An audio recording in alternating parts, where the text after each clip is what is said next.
जेव्हा एक माणूस ऑफिसमधून परतायचा तेव्हा कुत्र्याची गोंडस पिल्ले रोज त्याच्याकडे यायची आणि त्याला घेरायची, कारण तो त्याला रोज बिस्किटे देत असे. कधी 4, कधी 5, कधी 6 पिल्ले रोज यायची आणि तो त्यांना रोज बिस्किटे किंवा ब्रेड खायला द्यायचा.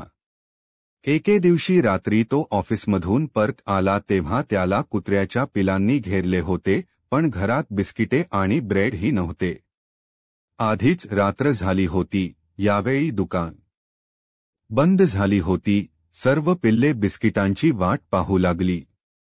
त्या माणसाला वाटले काही हरकत नाही, मी त्याला उद्या खाऊ घाले, आणि हा विचार करून त्याने घराचा दरवाजा बंद केला. मात्र बाहेर कुत्र्याची पिल्ले अजूनही त्याची वाट पाहत होती.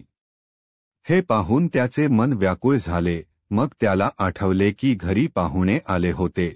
त्यांनी काजू आणि बदामाची बिस्किटे आणली होती. त्याने पटकन डब्बा उघडला, पण त्यात फक्त 7 ते 8 बिस्किटे होती. त्याच्या मनात विचार आला की एवढ्या 7-8 बिस्किटांनी त्या कुत्र्यांचे पोट भरणार नाही, पण त्याला वाटले की असो, जेवढे आहे तेवढेच खातील आणि नंतर ते निघून जातील. ती बिस्किट घेऊन तो बाहेर आला तेव्हा त्याने पाहिलं की सगळी पिल्लं निघून गेली होती.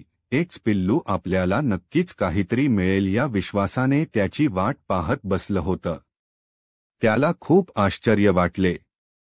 त्याने ती सगळी बिस्किटे त्या एका पिल्लासमोर ठेवली.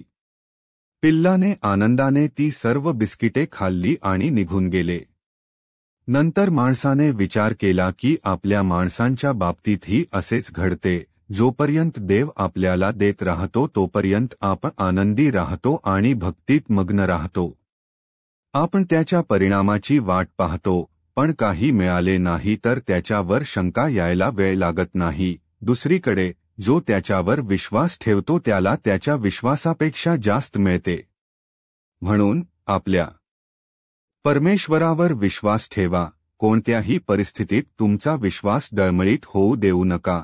जर विलंब झाला तर याचा अर्थ असा आहे की परमेश्वर तुमच्यासाठी काहीतरी चांगले करण्यात व्यस्त आहे. मित्रांनो, कथा आवडल्यास लाईक करा आणि कृपया आमच्या चॅनेलला सबस्क्राईब करा.